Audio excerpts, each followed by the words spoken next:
Hi everyone, welcome back. This is my class 47 by Graham Farish. It's one of the early chassis types. It's known as the Poole type chassis. The class 37 is basically the same chassis from the Poole type era. So if you want to know how to somewhat service your loco or clean the motor and whatnot, I'm just going to tear this whole thing down and show you what's involved to remove which parts if you're unsure. And if you have any requests for any other locos, give me a shout and I'll see what I can do. I thought I'd start with this one because it's probably the most common chassis that I've come across. Well, it's the most common chassis I've got other than HSTs. So I hope you find this useful, so let's get on with it. Okay, so the first thing you're going to want to do, well, the first thing I do is remove the shell. Now this one's quite loose, so what you tend to do is pull on the side of the shell and it will lift up. I thought it was loose. There we go, and the shell will come off. Just put that to one side, somewhere safe. Now I'm going to do this quite quickly, and you can probably slow it down at certain points. The reason I'm taking this one apart is there's oil on the commutator inside on the motor. I know this because I've done quite a few of these. I showed you it running at the beginning. Now that was full power. And what's happened there is it looked like I accelerated, but I didn't. What it was I applied full power. The armature basically destroys itself. The commutator's in there when you apply all that voltage, and it burnt the oil off that was on there, and then it got more conductivity and sped up. That's what you saw. It wasn't me controlling that. I just had it on full whack. So I know there's oil on that. I'm going to clean it up and possibly actually change the armature. All the parts that are on this loco, I believe, other than the actual chassis itself, you can get from Farish N Spares online. Now, I've helped a lot of people out servicing their locos. This is something you can do yourself, but if you're not entirely 100% sure or you think it's a bit fiddly, because there are tricks, I say tricks, there's rules you need to follow to make them run well, and I've picked them up, I think, most of them, along the way, and they're not that obvious until you really start playing with them. So anyway, we'll continue. The next thing you want to do is remove this battery box. Now, mine's only got 3 tabs on it, so you'd like pull one end and then prise the other and out it would come. You can see one of my tabs is snapped off there. I'm not too worried about that, and the majority of people out in the world will have these broken off, and the cheap way of doing it is just putting a bit of blue tack on and sticking it on. However, Farish N Spares do replacements of these. I think they do a resin version of this. So this is the 47 version. The class 37 version clicks on the same. However, it just looks different. So I'll put that with the shell. The next thing I would do right about now is remove these bogies. Okay, so to remove the bogies, you want to get yourself a flat-headed screwdriver. I've got this tiny little thing. And I'm going to strip the whole thing down, so there's no sort of questions really. The way I do this, simply remove this little countersunk screw. Put that to one side. I'll just show you that quick. There you go. The screw is loose, but I'm just leaving it in there. Now, when you're taking this all apart, this loco is quite clean actually, because I've recently taken it apart, but in other areas. But the motor needs addressing, so that's why I'm doing this video for you. You'll find though most of them are really greasy, or they're covered in like this black sooty type stuff from the motor brushes, and it just kicks around in here. Now I pretty much just use isopropyl alcohol with everything when I'm cleaning it, but you want to be careful with the plastic parts. that you don't leave them in the alcohol for too long, because they could whiten the plastic or anything like that. So that's how you remove the bogies. I'm just going to turn this round, and I'm going to remove these as well.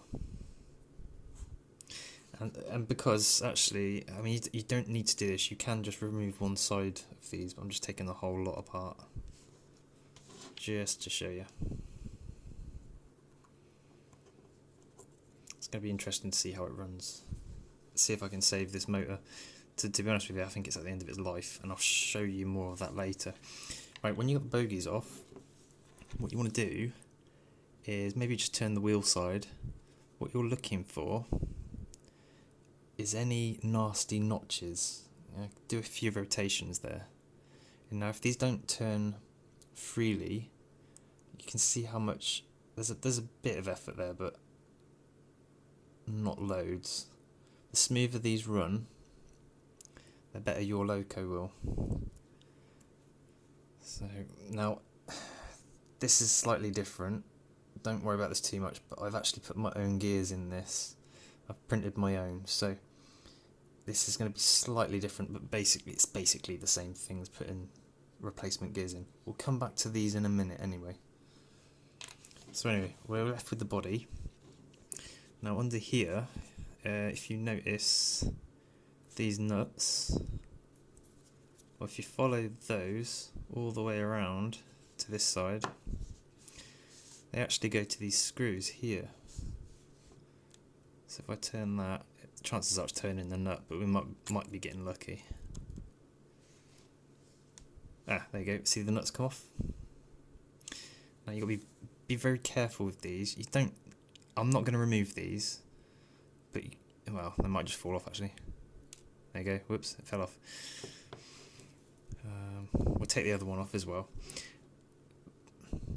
Take note of these insulator pads. So effectively, this is a mirror image of this side. If that was to contact this, it would short out. So that's what this plastic's doing. It's isolating this from this. So you could say that's positive of the motor and that was negative of the motor. And when you turn your DC controller the other way, that'd be negative and that'd be positive, and it would make the motor go the other way. Point proven. So the chassis as a whole is one polarity. We'll refer to DC throughout this. And then that'll be the other part of your polarity. So positive, negative, and when you go in reverse, negative, positive, positive, negative. They flip. Anyway, that's how you flip polarity to swap the direction of motor. So we'll just whack that one off quick. What I was getting at with those insulator pads, which I've seen on Farish N Spares, their website, so I know you can get those. And bear in mind, 37 and 47 are the same. In fact, whilst I have got you here, have I got one? No, yes I have. So this is the 47 chassis. The only difference between this and a 37 is that top piece of plastic and that bus bar right there. That's it. That is the only difference. And the reason they've done that let me bring that down. The reason this one's shorter than that one is on the 37 shell, it's got the nose and then the roof line, and so this is where the cabin starts, if you like. So it needed to be cut out, whereas the 47 ends pretty much at the front. So I'll put that back. So that's why I'm showing you this one, because it covers both 37 and 47 locos. What you want to be careful with though, let's check that's loose. See, some of them are a bit tight. You really don't want to snap them off. Again though, I'm pretty sure you can buy these from Farish N Spares. I'm not endorsed by them by any means, but I've got a lot of parts from them in the past. If these don't come out, don't worry. I would tend to leave them in anyway, to be honest. You're not going to achieve much taking them out. In fact, you're probably going to break them, so leave them in if you can. The reason we're removing the screws is because it allows us access under this black cover. So at the moment they're holding down the cover. So I remove these first, I think, because they're the annoying ones. So there's still a few screws holding this top down, so we'll leave them in for a second. I'm going to stay on the top. Now this bit here retains a spring and a bush for the motor on the top side. So what I tend to do, I don't use a flathead because if you jab it in you can bend the spring. I get my trusty tweezers either side of that clip and just literally lever up with my finger above it, because sometimes they flick off, sometimes they don't. Springs, yeah, the spring's in good condition on this, I'll show you. Sometimes when the motor's a bit worn out like this, these springs, that's not in bad shape at all. These springs, let's see if that'll focus, can heat up on the end, and they actually decompress, what's the word? They squish themselves down, so they're always under pressure, under tension, under pressure, under squidginess. You know what I mean? They're always compressed, that's the one. And when they heat up, then they stay compressed, and then the brush doesn't push against the armature on the motor. Don't worry, if I'm losing you on terminology, you just see what I'm doing. This is the bush. This isn't the bush. This is the what the bush is in. So this is like a cylinder that the brush actually sits in. I'm hoping my showing you is better than my terminology. So most of this stuff is symmetrical, so all them bits I've just taken out of the top here, you can actually just put them in the bottom. It just works the same. And just down in there, you see that brush? I'll try and grab it. If not, we'll just let gravity do its thing in a second. I'm voting gravity. Oh, yeah, let's just knock her out.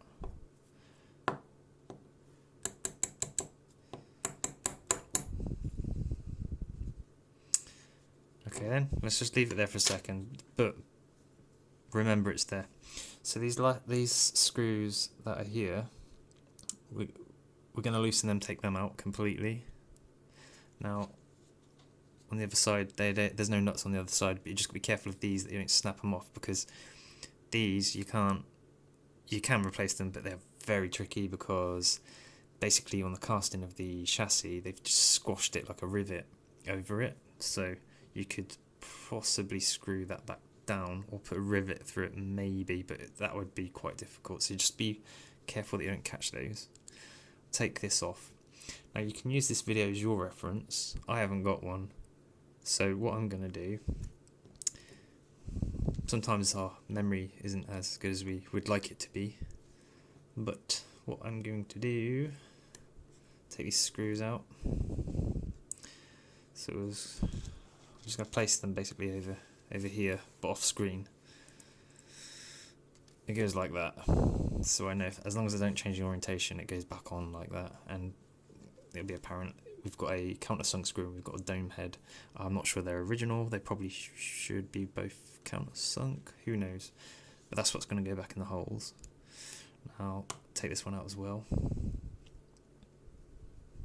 Now because you've taken the cap off that spring, when you take this off, nothing's going to jump out at you.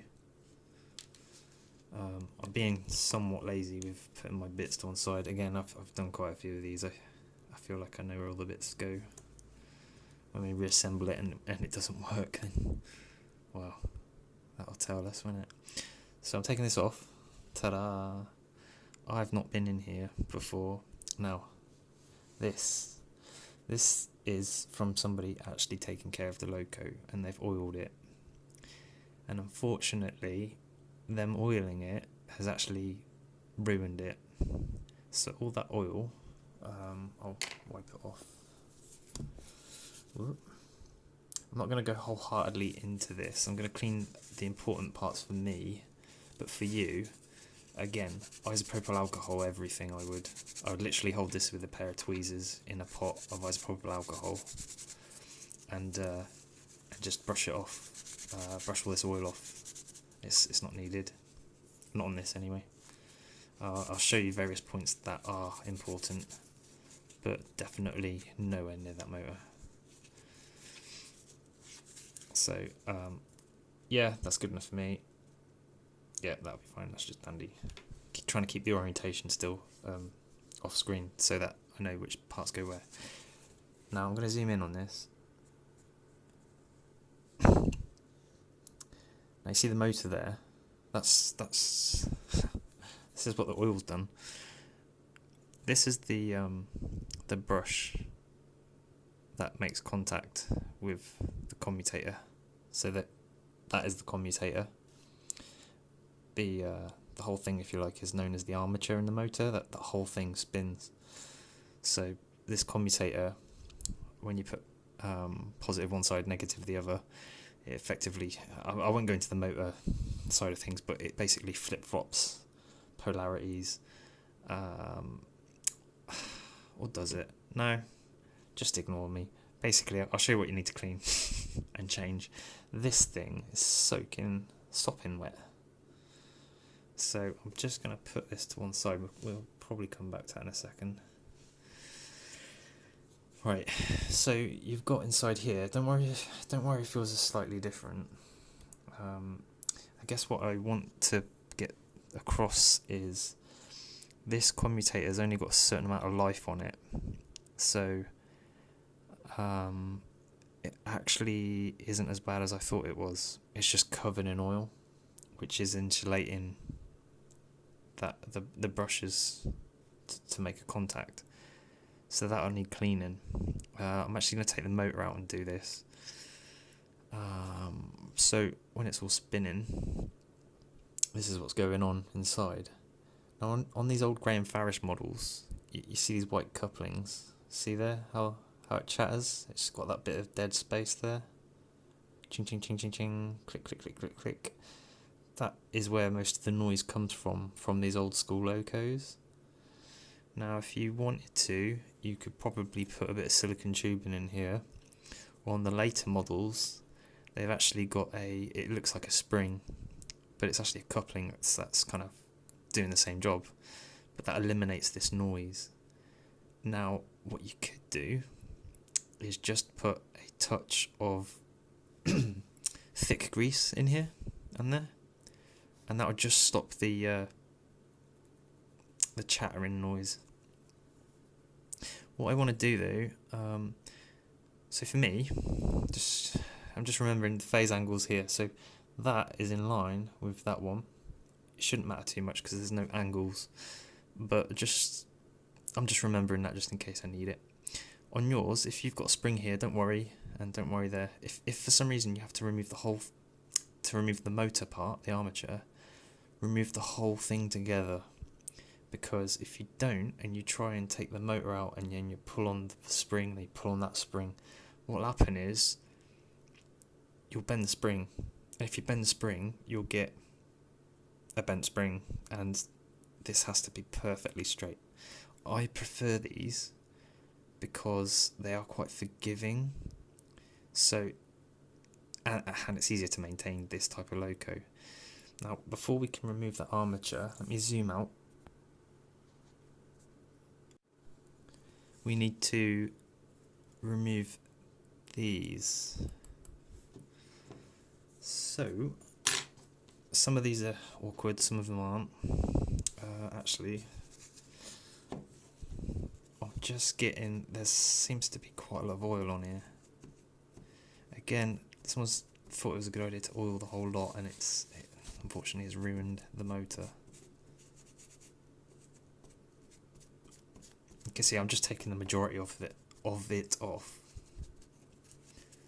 I suspect someone actually probably oiled the commutator and it's flicked everywhere. So now also, whilst I'm on that subject, you can't just keep running the motor to burn the oil off. It doesn't work that way. What will happen is this will just continuously arc and overheat, and what will happen is this will overheat so much that it will probably delaminate these commutators, it will join them together, it will create a short, and it will just burn out the motor. So keeping this dry, because the brushes that make contact with it are graphite, and they lubricate in a way when they get up to their speed. So they're doing all that lubrication work anyway, so you don't need to add anything here. This just makes them run like dog crap. Anyway, I'm going to take this off.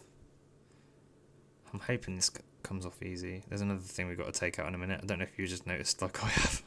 We should probably take the other brush out. Yeah, so on some of these bits are kind of like squelched down. Don't worry about too much. You can still pry this off. At the end of the day, this magnet is literally the only thing holding that on. See how much strength that's got, which is good. We've got a strong magnet. They're not normally this awkward, but that's good. So we'll take that one out. Don't worry too much about which one goes where of those, because I used to, and you don't need to, because this is just a very ferrous piece of metal. That's all it's doing. What you want to remember is the orientation of this magnet. Now, Graham Farish tend to put a dot on the magnet for the this side, the underside. I'm not sure whether that's north or south because I haven't got a tester. But what I'm going to do is try and leave that in situ. And you know, you don't have to. You can take it out, but you're not really going to gain anything from taking it out. So I'm taking these off. And I think that's some sort of glue. I'm not too worried about this. Again, when you're going through your loco, you can clean that off. That'd be fine. Again, you can use isopropyl alcohol. I think that looks to me like a bit of contact adhesive, actually. Like the old horse gluey type stuff. Now, some of these magnets are completely loose. This one isn't, so I am going to leave it there because I don't want to break it. So, whilst we're here, that magnet, I've tried to put neodymium magnets there just to see if I can make the motors even more powerful. Didn't work. Don't try it. Don't waste time. Didn't work. So, end of rant. Let's take this one off. So again, can you see? Can you see? Just out the side there, there's a spring poking out. Which straight away to me means there's not enough tension pushing, or pressure pushing up on that brush. I'm just trying to be careful to leave this off. Again, try not to make the spring flick anywhere, so just put your finger over it. It might be okay. It might be salvageable. I would change it. Yeah, so I'll zoom in for you. I'll show you the comparison between a dead one and a good one. See how dark this is? It's kind of been torched a little bit. Now this, you could probably put this back in, but I'm not going to. I don't need to. I've got another one to put in. So there's this one versus that one. See the difference? So that one's got a lot more pressure on the bush, whereas brush, I've got to say brush, they're brushes. That one's got more pressure on the brush than this one has. We'll see what we've got in my parts bits. Basically, Farish N Spares do these as well. I've not found the Graham Farish loco of this era, or the Poole type stuff, that's got any different springs in it. And in actual fact, I wouldn't use them, but the coupling springs look very similar. And I think they even fit in the holes. Don't use them, because they probably do work differently. But Farish N Spares do those spare parts. I've never had one of these go bad on me. I don't know why it would. Just sliding that out. And the brush is stuck in there. See all that sludge? That's our problem right there. I'm going to put this over next to the other one. So we are now left with these potentially falling off, so be careful, and the magnet potentially falling off, so be careful with that. Those and that. I'm going to zoom out again.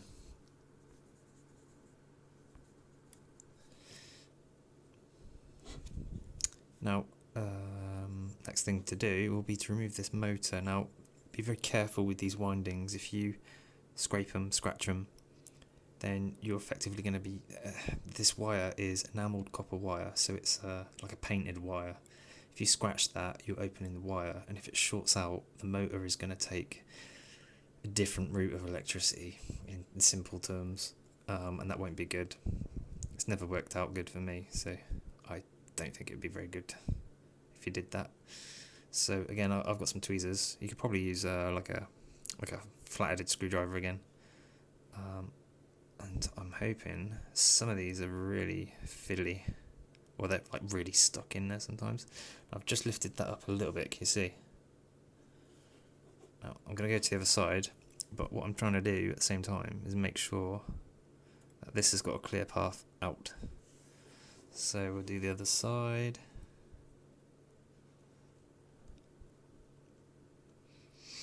And again, Farish N Spares, so I think they call these little white things bearing blocks, I believe, or bushing blocks.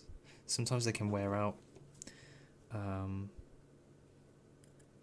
majority I've taken out haven't, they've been alright. It wouldn't hurt. I wouldn't necessarily... See, what you want to try and do is keep oil away from this. What I want to say is put a touch of grease on that and a touch of grease on that, but if you do, when you've run it for hours, that grease will eventually melt its way to the commutator and you'll be at this stage again. So the lightest bit of oil would do it, or ideally grease. So that's the motor out. Just bear in mind these little ears face up, and see the bushing there, it's got a little where the flange is biased towards this way. So if you can see, that's the orientation that it's meant to be. So we'll put that down for a second. Now I'm just gonna right. I'm not sure if Farish N Spares sell these, they probably do, but you see that coupling right there? That's a crack. This is also quite common on these locos. And yeah, see, that one's got a crack as well. Now, another thing, you really want to change them if you can. Yeah. Although, that being said, that is cracked, but that takes quite a lot of pressure to actually move that. If I'm fully servicing a loco for somebody else, I'd be changing these. But for me, I know what I can get away with. They're actually pretty tight on there. I'm going to leave them. Or the alternative, in my case, would be to put some silicone tube in there, or buy new ones from Farish N Spares and just put the new ones on and be done with it.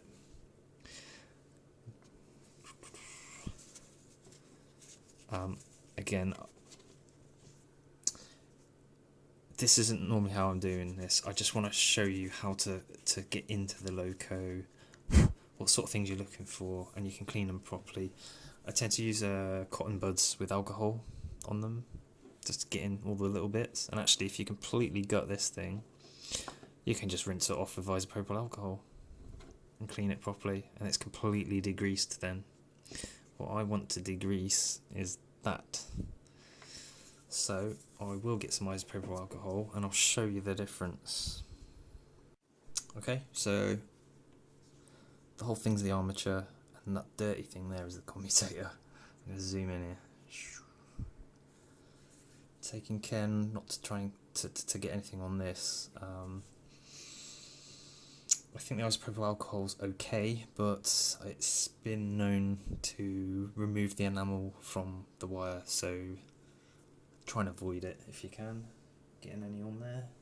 I've just dunked this Q-tip in some alcohol, and you straight away should clean it off. There you go, boom. Now I thought this commutator was a lot worse than it actually is, which is good. Now what you can do, you can take these two off. I'm not going to, I'm just showing you the important parts. The danger of me leaving these on really is that there's some oil on there and it's going to make its way onto the motor again. I'm not overly worried. I have got quite a few new ones of these that I can just put in but I find this is important to show because this seems to be the death of a lot of locos. I have got a lot of locos with this issue. I'll use a dry end. I've seen people sand these. I would avoid that because you're creating a very rough surface. It's rough anyway. Really this should be polished, but just cleaning it will make a world of difference. Simply that. Another thing to watch out for is, so these are the commutators, and if you count them, 1, 2, 3, 4, 5. This is a 5-pole motor. If it was 3-pole, there would only be 3 commutators. The 5-pole motors have got more torque than 3 poles. That's why people like them. They are good. They're pretty good. Just make sure there's no deposits stuck between. Don't try and dig it out. But I have seen this copper. I think it's copper. I've seen it sort of shard off and get stuck between the commutators there, and that creates a short as well. That's good enough for me, and literally just doing that would make a world of difference. However, we can't just do that. We've got to now clean those brushes, because if we put dirty brushes on there, it'll just go black again. So let's go back to this. Like I say, so this is going to go back in with the ears up, with the little nipply bit pointing out on both ends. You probably just saw me do that. I just made them upright. Looking at the motor there, it's got to be upright as well. So it's a bit fiddly.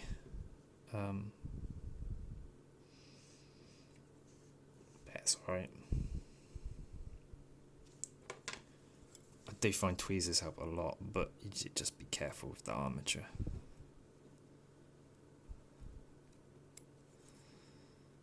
And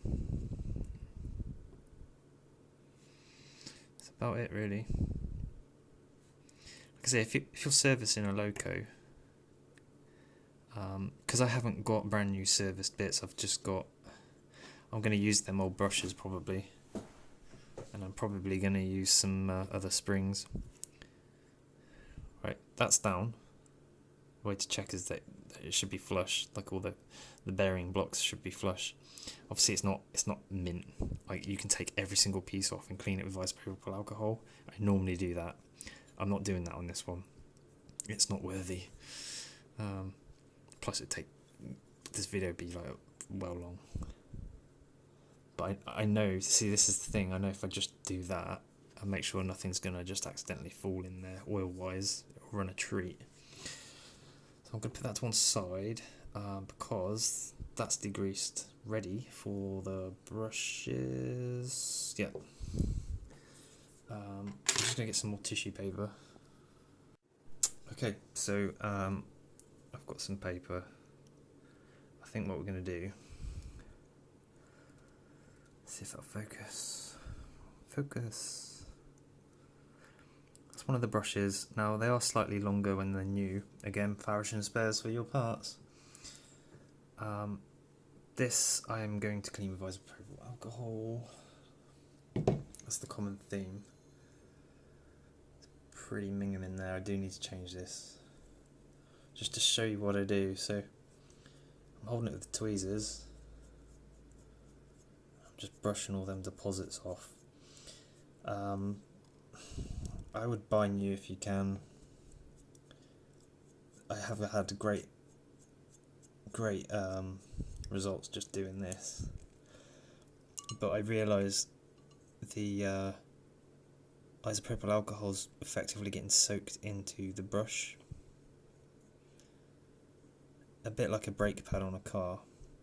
If you get grease in your brake pad, it's not great. It's kind of stuck there until you it gets deeper into the pad really, and I think brushes I see them like a similar thing.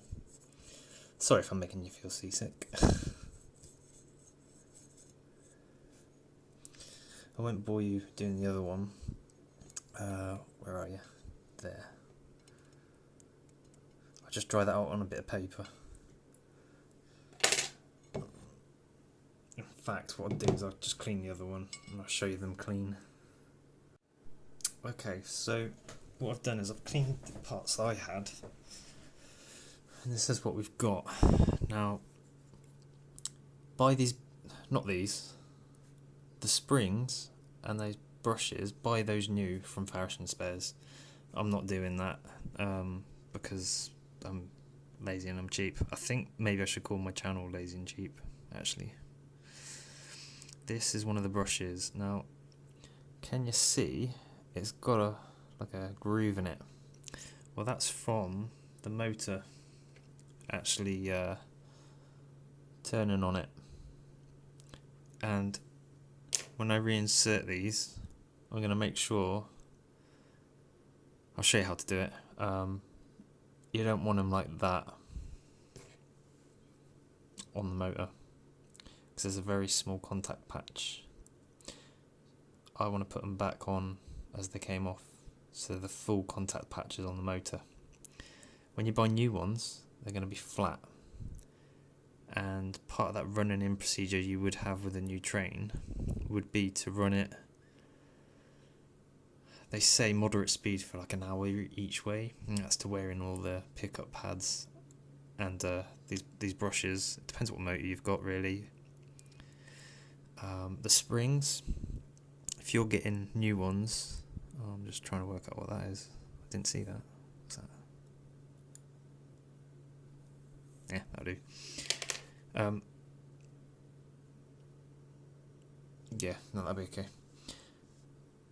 Your springs would be brand new, gleaming, beautiful things. I've just grabbed some of my second-hand ones out of my little parts box, and I know this will be okay.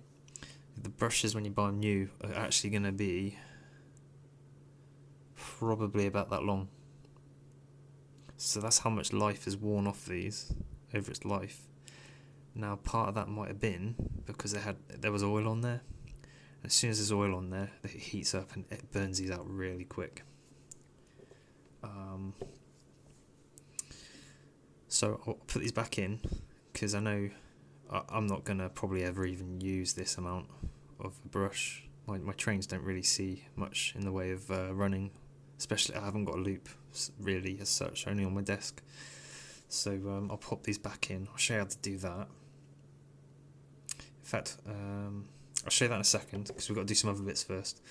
But what I would recommend, when you consumables on a service, this armature, make sure that's not got any nasty grooves in it. If it has, yes, still might be okay, but I don't think these cost very much. So if you see a groove, just change the armature. Also, if you want to improve the way your loco is, this is a 5-pole, so in fact you can even count the stator. There's 1, 2, 3, 4, 5, same as the commutators. So if you've got 3-pole, you'll have three stators, or 3 sides to your stator, and you'll have 3 commutators.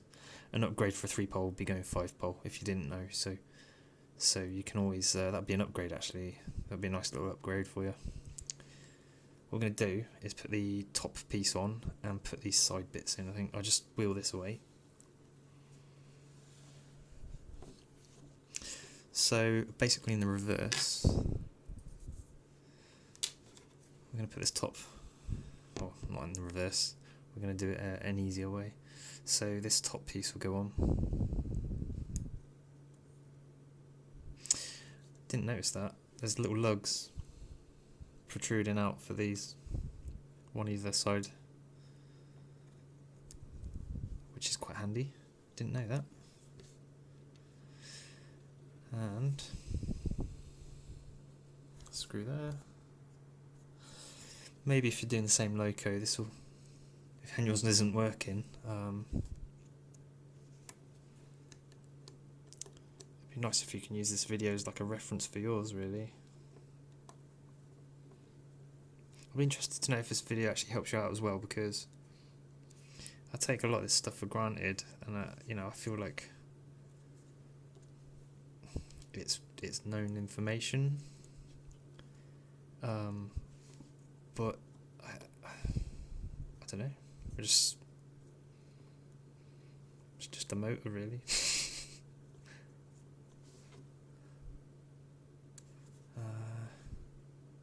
So yeah, if it's helping you out, great. Let me know. I do love reading the comments, actually, and helping people out. So we're gonna hold. Well, you can't see it. Sorry. Let's just move that camera up. Right. What we're gonna do is put this on next.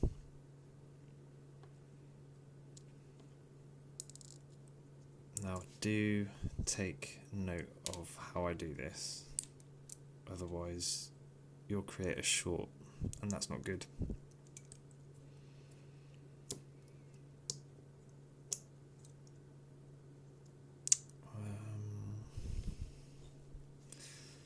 So these screws go through to the other side.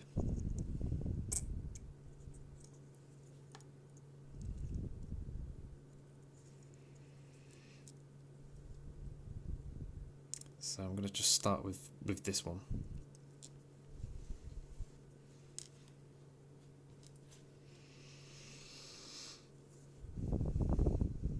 These go back on. Yeah, just make sure everything's clean.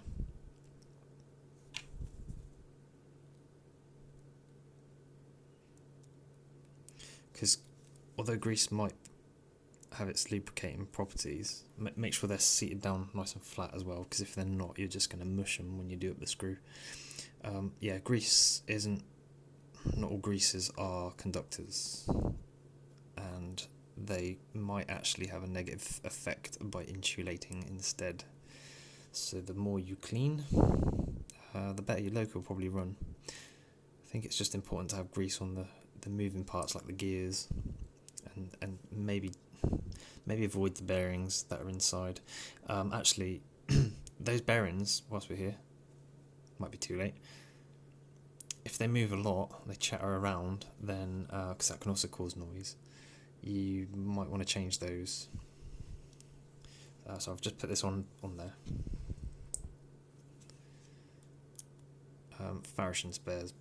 If they're Peter's Spares as well, that's another place I've mentioned numerous times before to people. There we go.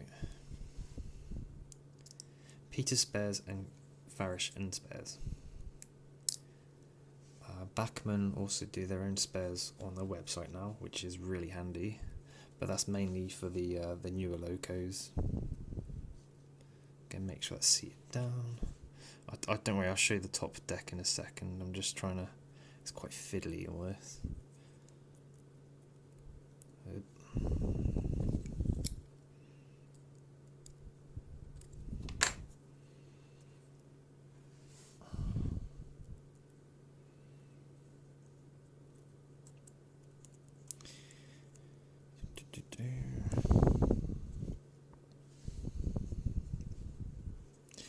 Okay, so this is what you've got.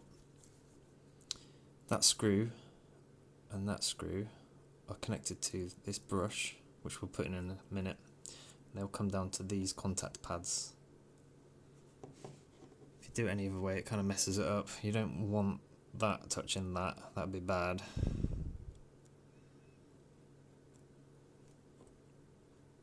You'd probably just get smoke. I'm being pretty crude with this because I think this this loco is going to end up with a decoder, so I'm not too worried about any of this. So the tightness on these, they haven't got to be mega tight, just enough to pinch them up. So that's pretty loose, and you'll probably find, yeah, see the nuts. Oh no, the nut was turning a second ago, but just enough to hold them. What you don't want to see is the light bending on these insulator panels. If it is, because it's it'll eventually crack them, and that is insulating that from that. If they touch, you'll get smoke or a very hot something or other. Now that's on there, we'll put this sleeve in, so that goes through the tag, and there's a hole under there which basically gets all the way to the armature. Be careful not to slip the tweezers all the way through, otherwise you might score the commutator. That might just give you issues later on. So that's just gone in there. Now what you can do, sometimes these don't line up the hole in the chassis too well, so the plastic piece. So what you can do is just loosen off all the screws, make sure you get that in, and then do the screws up. Then it'll allow you to slide that through. We put the brush back in. Now, yeah, I mentioned these are round, so I'll orientate these in a second. I'll just pop them in. If you've got new ones, they'll be flat faced, so just put your new ones in. Try not to grease on anything at this stage, because grease is bad.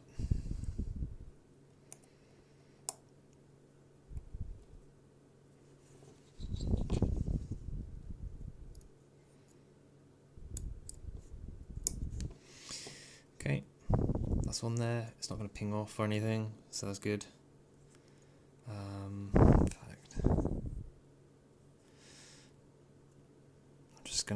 I'm gonna rotate this in situ. Otherwise, it'd take the motor forever to try and do it itself.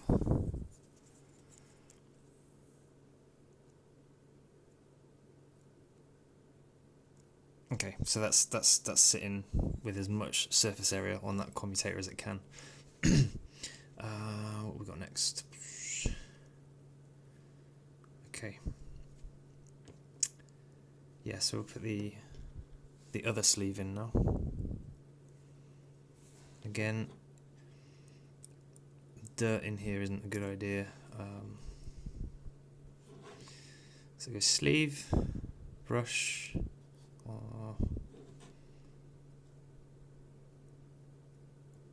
need 2 pairs of tweezers, I think, instead of these sausages. Get in there.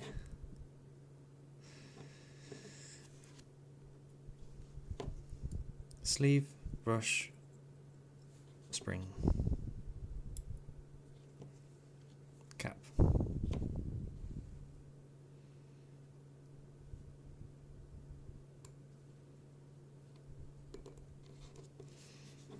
Okay, relatively straightforward. I forgot to put this screw in. I'll just put that in. Not like it's really doing anything, but I don't like leftover screws on your bench. Ain't a good idea.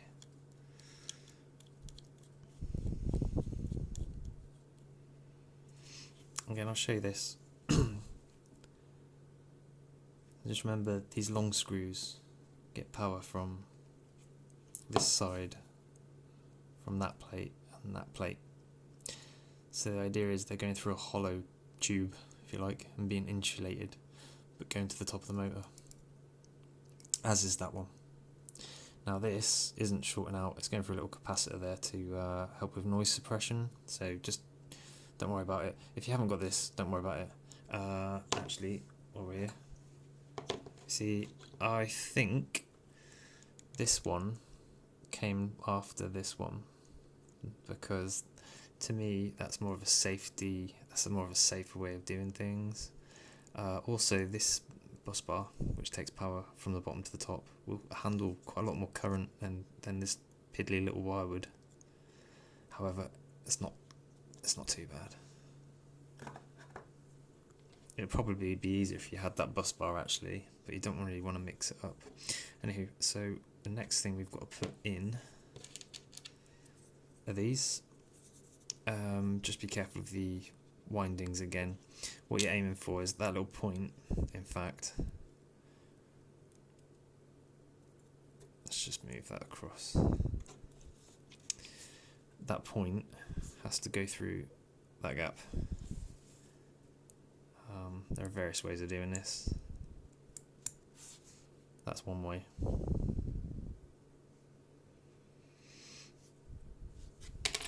and then just do the other side. Sometimes these are a bit awkward to do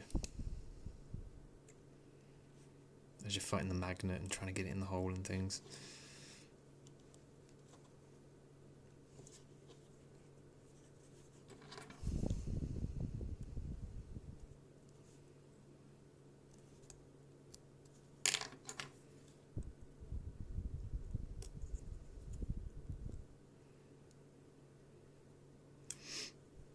I mean, what you could do is probably put these in at the same point. Well, before you put the top on, but what you'll be fighting with when you put the top on is trying to get them through the hole at the same time. Whereas brute force on ignorance sometimes just works. That doesn't want to go. Why doesn't that want to go?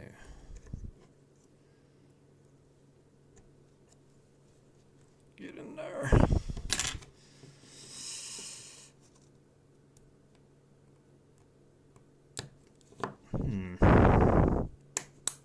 Okay, it is in. Okay, just check. Yeah, maybe.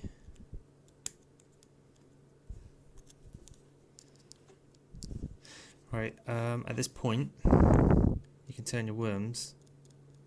And if that isn't free to turn, I mean that's very free turning that at the moment. See the motor just turning. If that isn't free to turn, there's something wrong, and you just want to find out what is stopping the whole lot turning. Because if you put power on that, that wouldn't be good. So what I'm just looking at now, because I'm using old brushes, which I would recommend you don't, I'm just checking that they're gonna be good on the motor, and I just turn that way off there. Okay, that's good. Okay, so next thing to do is just to check this works before we have a look at the bogies. Yeah, that's pretty good. Springs are in, brushes are in, so let's put some voltage on it. I'm going to try 12 volts to start with. This is just from a 12 volt battery.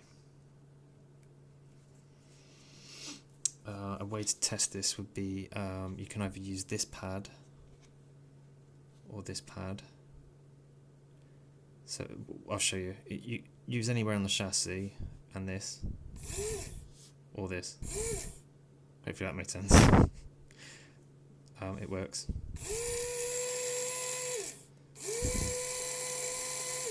Try and reverse. Cool, works. So that's 12 volts. Let's be skeptical. This is like 3.5 volts. Wow.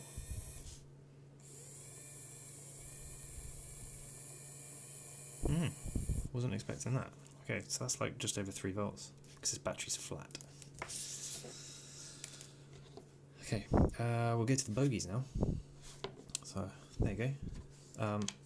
Here are the bogies. So well done if you got this far. Nice one. Fair play. If you've done that, Graham Farish locos are all pretty much the same as that in the diesel world, except they're different length chassis, but the motors are the same. So put that to one side.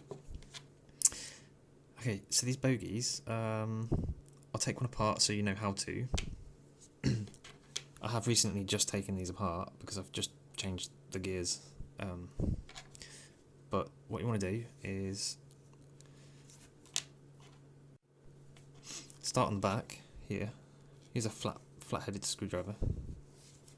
Sorry if it keeps going in and out of focus. I'll try and keep it on the bench. So I kind of get it just on the edge and twist, and it basically clicks off the bottom. Now don't just lift it up quick, because in this end there's actually a spring against the coupling, and I'm just going to cover this. Yeah, did you hear it? It's just flicked out. So it's just flicked the spring out of here and the coupling.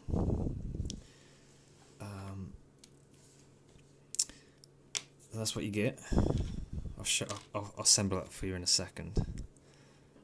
So we're left with the wheels that go round and round, hopefully. If yours don't, so this is a good way to see if you've got cracked gears. You remove the bogies from the loco and you manually turn this by hand. It's quite obvious when there's a cracked gear. In fact, I think I've got one here. Yeah, so this one's got a cracked gear on it. Oh, it stopped. Oh, it stopped.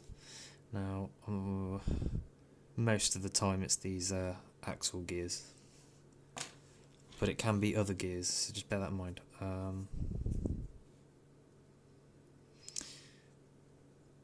Ignore the colours of the gears here because I've made these. But if you've got a cracked gear and it's on the axle, you can buy new axles with the gears. You can use the Bachmann ones, but I would check with Farish N Spares to see if the axle from Bachmann is compatible with this era of loco if you're doing this era. However, if you have got a cracked gear on the axle, these just pop out, by the way, but you want to be careful of these, that you don't bend them down or out the way. So this is what you'd end up with. In fact, I think what I'm going to do is probably just tear down the other. I'm going to, bear with me 1 second.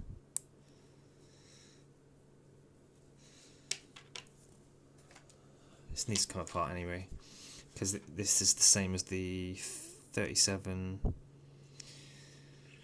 47, similar to the class 20 bogies, as in like the way the gears are arranged and whatnot. You've got to be careful with the spring coming out the end and whatnot. Anyway, let's take this off. We'll do a class 20 some other time. So like we did earlier. Oh, that was a bit tight, that one. And then cover your eyes and your carpet, because that's where it wants to live. There you go. And that one's kind of stayed in there, but it wanted to go skywards. We'll put that to one side. Now this one hasn't been taken apart by me yet. There's definitely a cracked gear in there. These just pop out and down, so we're where we were a minute ago. Just being careful now with these. So I'm looking at the gear. Again, you can clean all this up with isopropyl alcohol. I would hold these with tweezers in a pot and just sort of brush them off. Don't worry if there's hairs on there, just keep brushing it, blah blah blah. And then you've got all the dirt and grease off, and then you can use tweezers to pick the hairs off. It's pretty mank, but that's that. So once they're clean, I'm just looking at this one. I think, fingers crossed, have we got a good one? We might do. Ooh, I think this one isn't cracked. That's nice. Right, so when it's all clean, it's easier to see, but you can rotate this around. I'm sure one of these is cracked. I'll show you. Again, be careful. I'm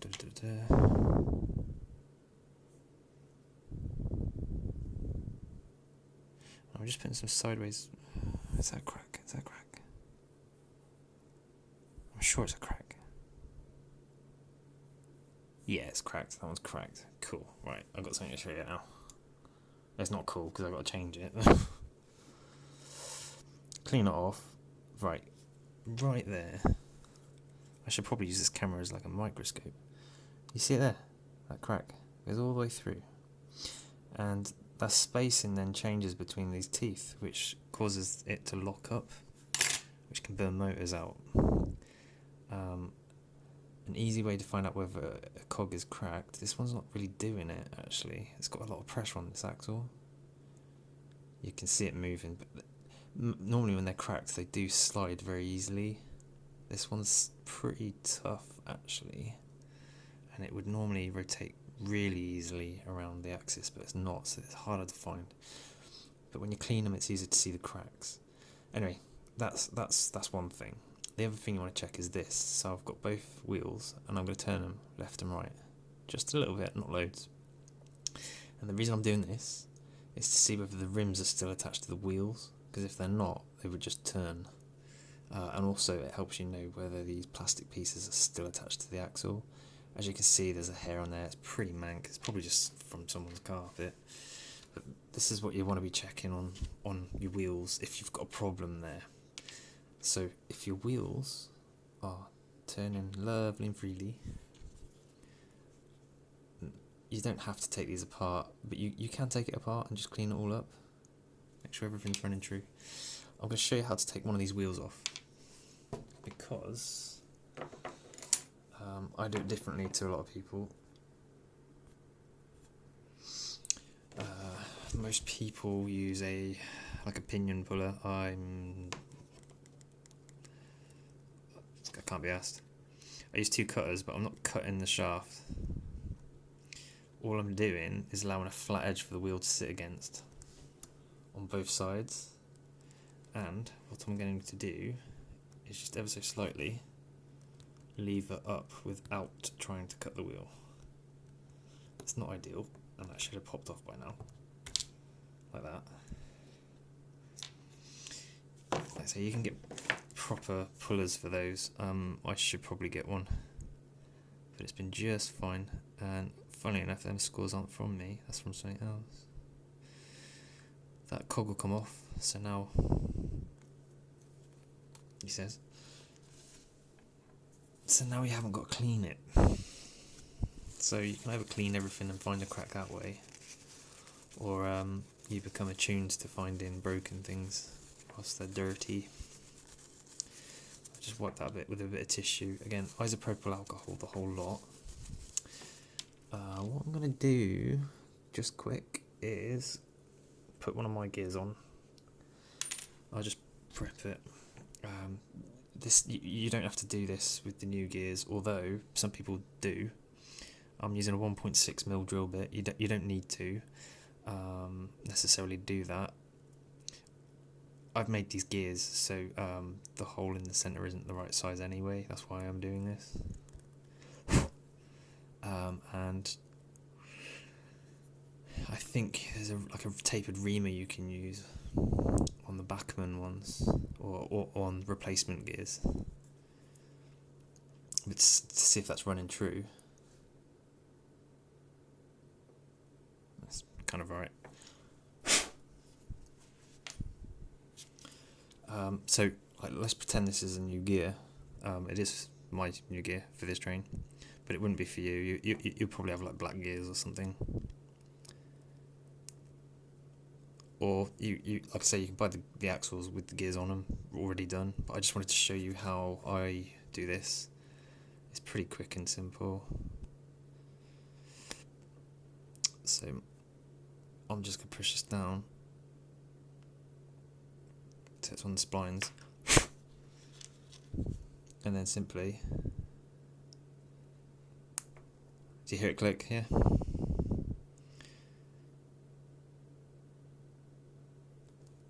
Just checking. Now I'll just roll it. Well, it's not helping with the camera of my cog because it looks like it's wonky. It's not. It's just reflecting the light differently. Not because it's wonky. It's because there's some stuff in the teeth.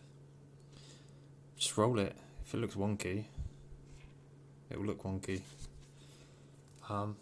So yeah, just you can buy the gears from Farish N Spares and Peter's Spares, I think. So that's how you change a gear on an axle, and that's, again, do this little twist test. The reason for the twist test is actually more to see if the rim is still attached to the wheel, because when people oil these, they actually do separate. Anyway, so that's how you change a cog. I'm going to take this one off. So we've taken 2 off so far. Right, that's the other one. So that's probably got a knackered gear as well. I'll check that at some point. Now this is a bit mank. Again, you can clean all these parts with isopropyl alcohol, a bit of brush in a pot. Just try and avoid keeping all the plastic parts submerged in it. You're going to be quite quick with it, I would say. So these Where are tweezers? There we go. These are easily bent. Let's just lift that off. I'm just getting under there. There you go. It's off. So obviously, if you pull it, it'll just bend it. Clean that in some isopropyl alcohol. Bit of paper on there. Not the best thing. You could use a knife blade here, because what I'm doing is probably going to bend it. A knife blade would be much better. But 3, 2, or 1. There we go. And it's off, just like that. Again, clean it.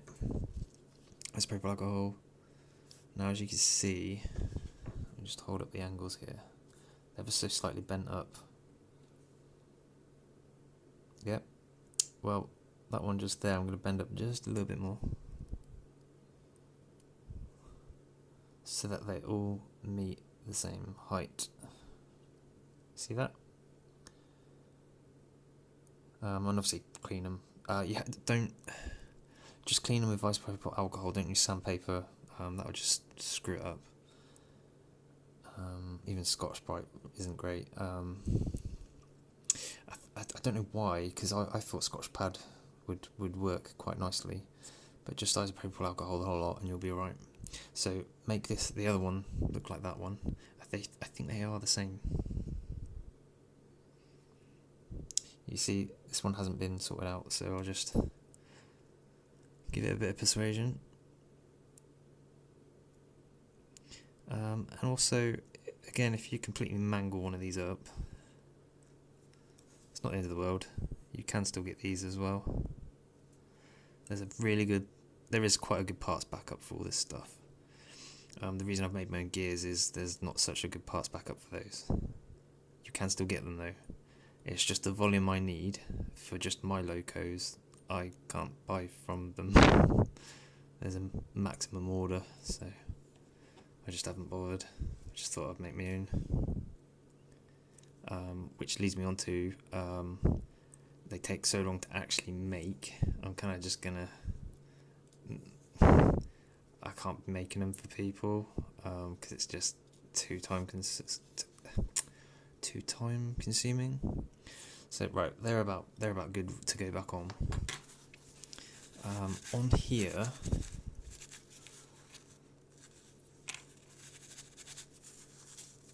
I'm just giving this a wipe so I'm not getting oily hands. Notice how some of these pins are actually not flush. And if we turn it over, well, they are flush. You can actually just see some splines poking out. Now this is important. This is an important note. Remember which way these come out, and remember which way you've got to push them out. So the splines are coming out this side, so I'm going to be pushing them from this side, so I'm pushing them from the whole side. I won't take all of these out, there's no need for me to, but it's at this point actually you could see if you've got any cracks on these gears. Do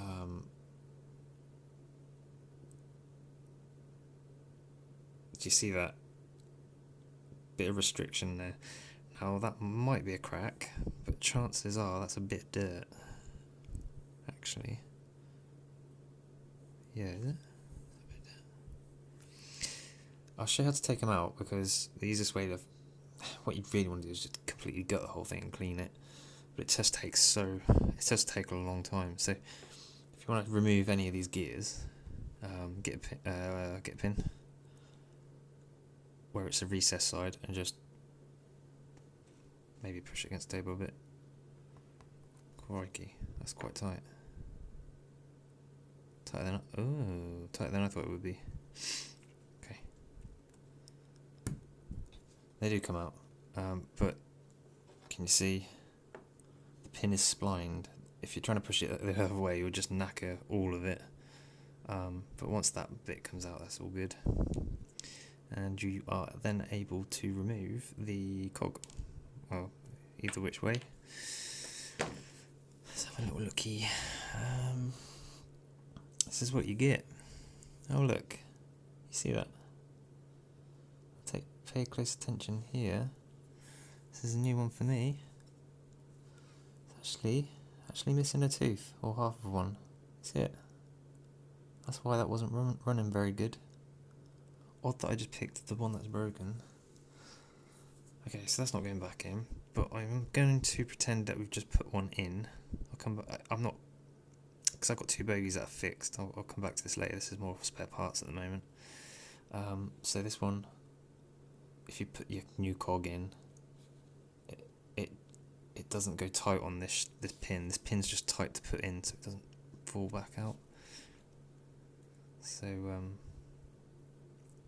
wow, yeah, that was buggered. So you've got all good gears, they're all clean, and you're putting it back together. So you've put all your cogs back in, you're pushing them back in, all these pins. Now the next thing you want to do is put these back on. So that one goes under.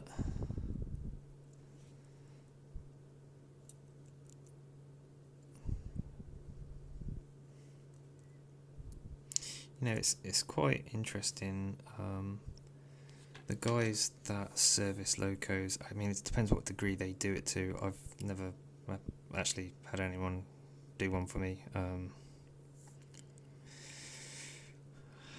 I don't know what they charge actually, but it can be can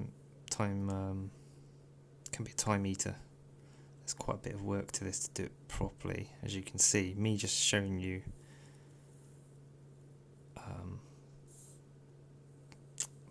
Bloody hell, that wasn't clever, was it? Wow, that's been a bastard.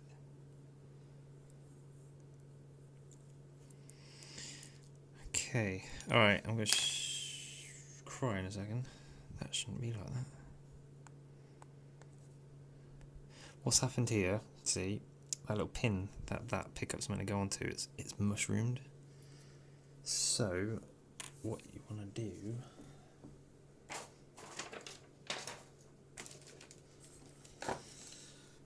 Be very careful when you're doing this.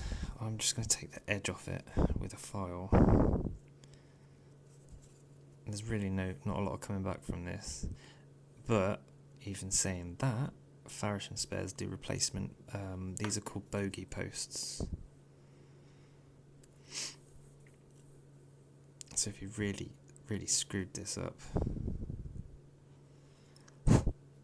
you could buy a new one. I'm going to assume that's probably not helped it in any way, shape or form, but it's worth a go.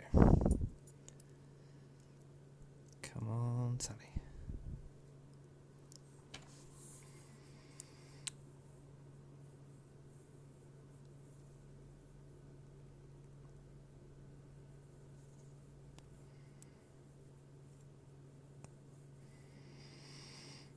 Yeah, this is putting up a little bit of a fight. I've got it on there though, so they're not normally that awkward. And I'll show. Yeah, it's putting up a right old fight, isn't it? This is not the way to do this. It's the way I've done it.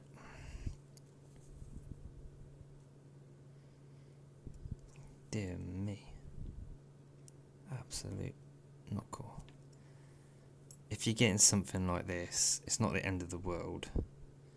But if you want it to look brand new, that post, that bit that's mushroomed would more or less knacker you, I think. To get it back to looking new OEM, you'd really want to probably put a new one on. I've kind of salvaged that, I think. It's not broken at all. Don't worry about this being off at a slight angle. It's not the end of the world. Just what you're looking for is these being relatively the same height. So we get to the other side, being careful not to knock that side off that we've just put on. And we shall do the same thing.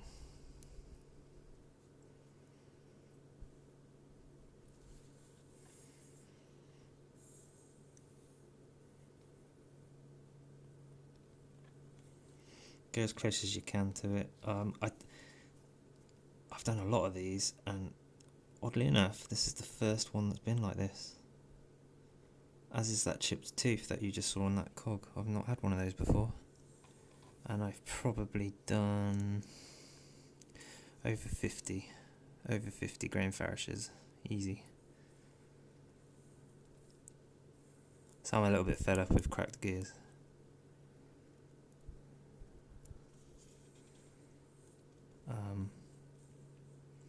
Yeah, Farish N Spares and Peter Spares, they're pretty good.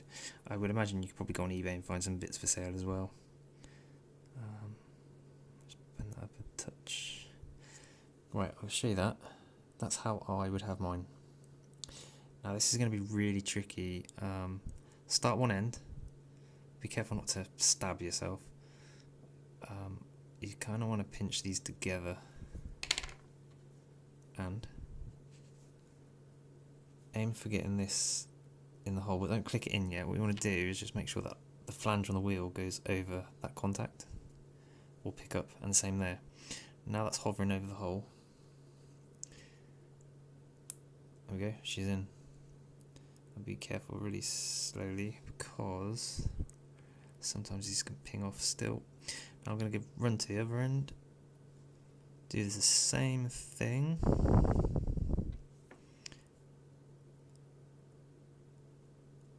Again, make sure it's behind the flange. And that's in. So now you're kind of safe, nothing should ping off. We're obviously missing a gear in there, and I'll have to pull this whole thing apart again, but there you go. And then the final one. This is going to be a bit trickier. Just squash them together. Offer your wheel up. Get one over or behind the flange. Make sure that's resting in that hole just ever so slightly, but don't click it in. Now sort of like hover it on the other side, and what I do is I just feed that under like that, and I still haven't pushed it in. I'm going back the other side, just checking that one's okay. Now when I push this in, I'm gonna let the wheel roll whichever way it wants to, which is important because if you don't, you could mess up the teeth on the new gears. So, well, one side's gone in. Rotate it, there we go. Turn her over, just check they're all behind the wheels. Great, good, fantastic. Now, what's interesting there? What is that doing there? Yeah, just make sure they all float. In the ideal world, which, yeah. In the ideal world, that should be sprung and sit right in the middle. If you can achieve that by springing those contacts at the right amount, your loco will drive lovely. What you'll see here is the middle one is in the middle, floating. The end ones, this one's up and that one's down. They're biased because those pickups were symmetrical and I made them all even. I have no issues with my locos running like this. In fact, I'll probably be yeah, these ones, look, these are exactly the same. They run fantastic. I think it might actually run better because they're not all floating in the middle. Maybe, don't know. Definitely has more friction on the system, but don't worry too much about that. I'm sure somebody might have an issue with what I just said there, but as long as all those pickups are pushing against the wheels and you know they're free to turn, life's good. And obviously that one will move on yours if you have a good gear in there, but there you go, she's all turning good. I will just say I 3D printed these gears. I think I keep saying things over and over again. I've printed these gears, but the time isn't in printing them, which was it 40 minutes to print like 100 of them. The problem is cleaning them. Now you know how small these are. I've got smaller ones as well.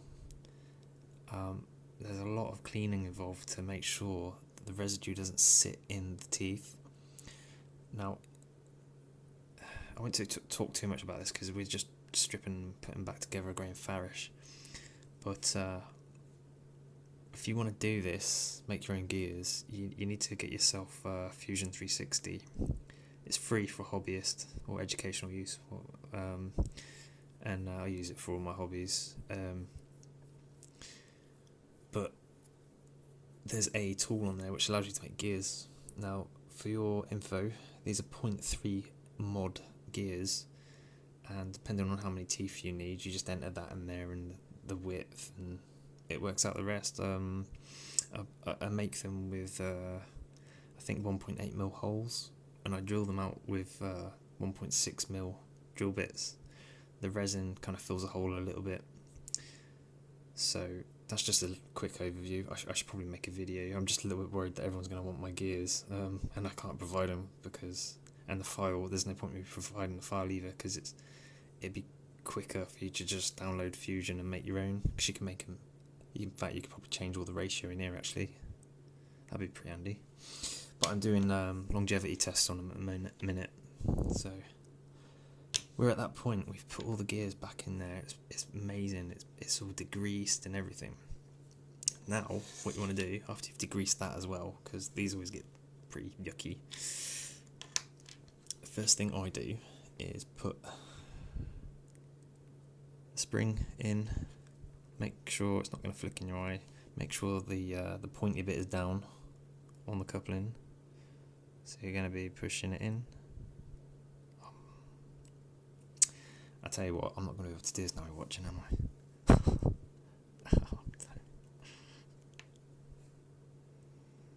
Right, spring in.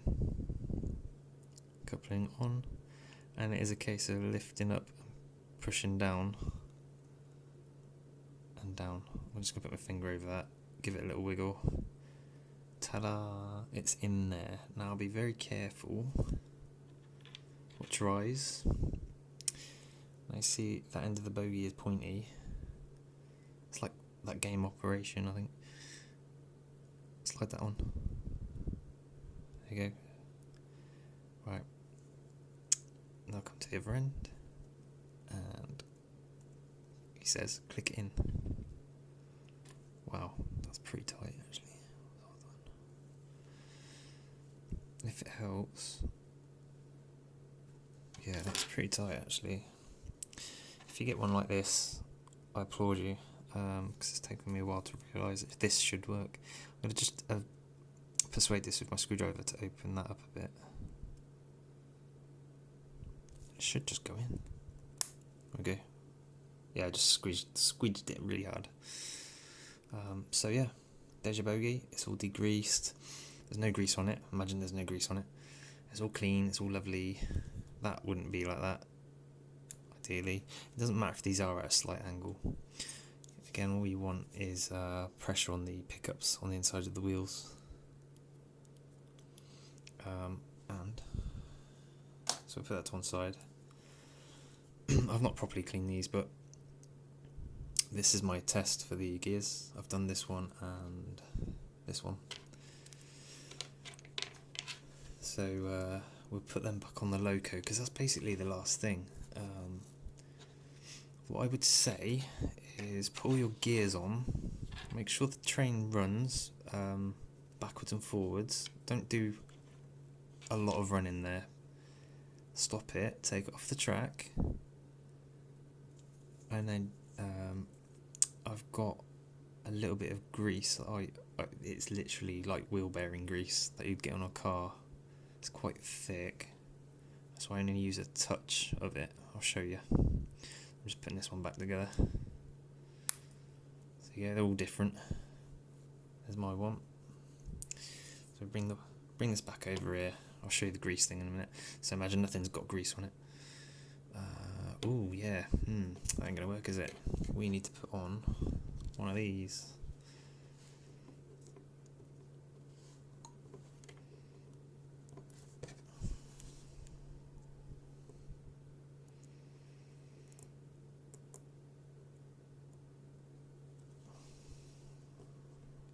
I'm not doing it dead tight, it's just literally a pinch. It's not even that, it's just enough. When the screw stops, stop. When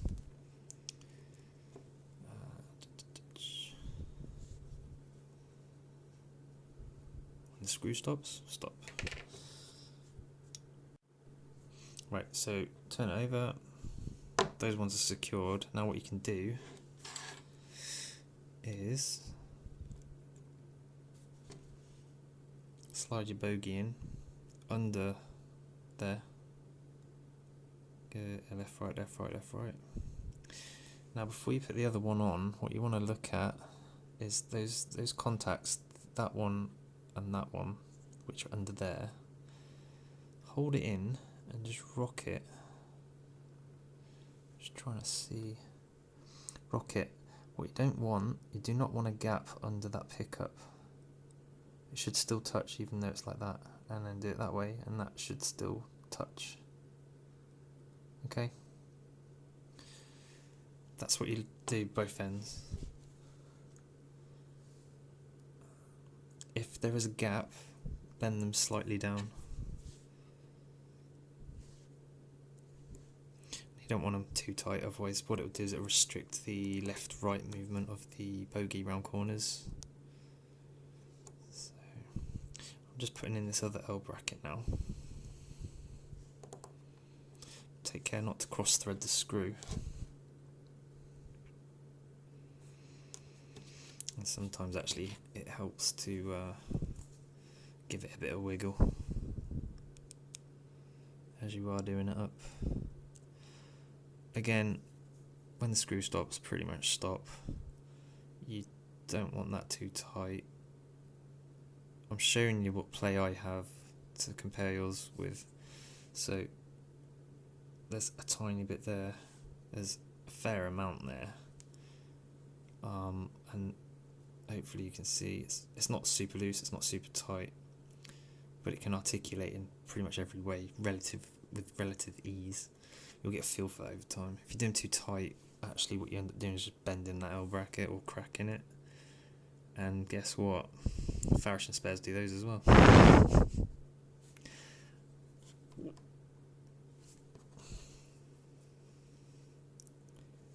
So the last one.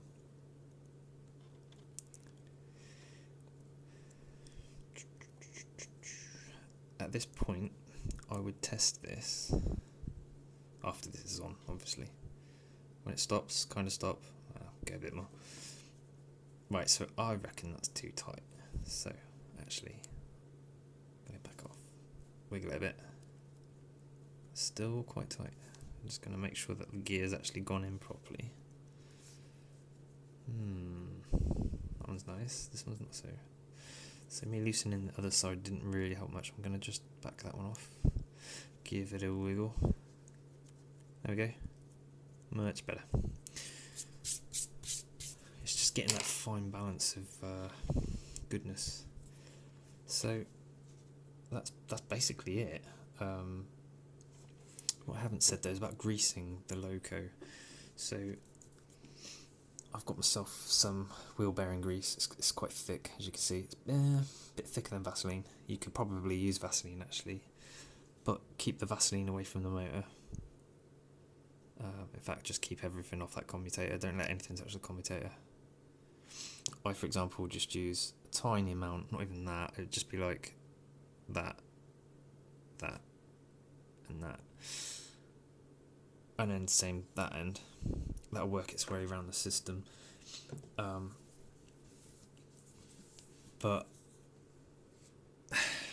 you don't always have to use grease. Just do what you've been doing if that seems to be working. I find this works. If you put too much on, you'll actually slow the motor down though. So I think the next thing we should really do is put this on our little track and test it. And that's a good point to be testing it, because you don't want to put the battery box back on in the shell, because it's just wasted effort otherwise. So I'll just put the track down and we'll give it a little run and we'll see what we get. Okay, I'm just going to power this up, so fingers crossed.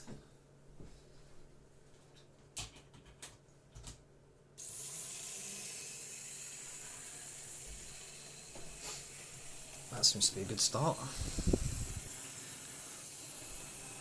Yeah, it's running a treat. So you'd want to run it for a little while, let the grease run round. Here you go. Sounds pretty healthy. And that's with that motor that didn't work.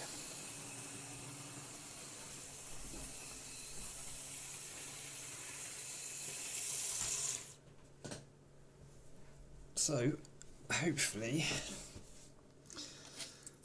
this video's helped you out.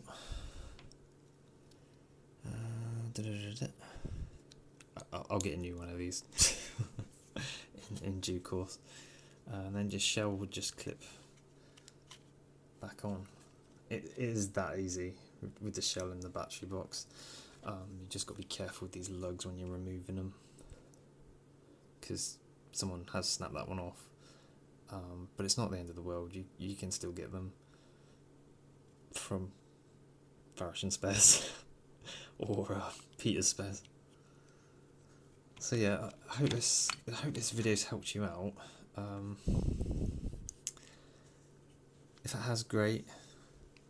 I am ecstatic because I realise there's not a lot of people that actually do know how to do this, or maybe haven't got the confidence to. So hopefully this has at least given you the confidence to maybe open it up and have a look. Taking the shell off is pretty straightforward. Graham Farish do a variety of chassis, so you can always take the shell off, have a look, and if it's a different chassis, let me know, because I might have that train, and I'm actually willing to take it apart and show you how to do what you want to do with your train. I think the best option would be to get in touch with me in the comments section and just say, look, what about this train, and I'll let you know if I can do it or not, because I've got them not coming in and going out all the time, but I bought a load of them before Christmas because I was going to do something with my layout, and the plans changed, so did my locos. So I ended up selling a load of them. So I've fixed them all, and I fixed a load and sold a load on. But I've also kept a load. So if you like the video, thank you very much. And if you haven't already, maybe think about subscribing, because I'm going to do a load of videos on Engage. So yeah, hopefully this has helped. Thank you very much, and see you in the next video, I guess. Right, as you can hear, this is actually full chat. This is 12 volts. A little whip.